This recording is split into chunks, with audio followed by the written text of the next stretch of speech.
நீங்கள் இங்கு பார்ப்பது அமெரிக்க ராணுவத்திற்காக டார்பா என்ற அமைப்பு உருவாக்கும் ஒரு சுமை தூக்கும் ரோபோட்.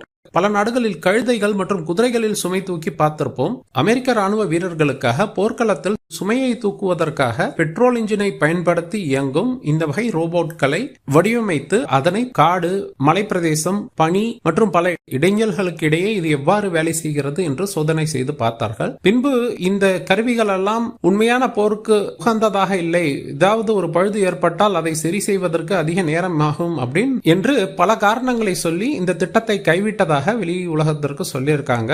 ஆனால் இந்த வகை கருவிகளை இன்றும் மேம்படுத்திக் கொண்டே வருகிறார்கள் என்பது பலரது கணிப்பு. எதிர்காலத்தில் இந்த வகை ரோபோக்களும் நம் போர்க்களத்தில் அதிகமாக பயன்படுத்தப்படும். இந்தியாவிலும் சிறிய வகை ரோபோக்களை இந்த பணிக்காக பயன்படுத்துவார்கள் என்று சில செய்திகள் வருகின்றன. ரோபோக்கள் மனிதர்களின் வேலையை மட்டும் பறிக்கவில்லை, கழுதைகளின் வேலையையும் பறிக்கின்றது.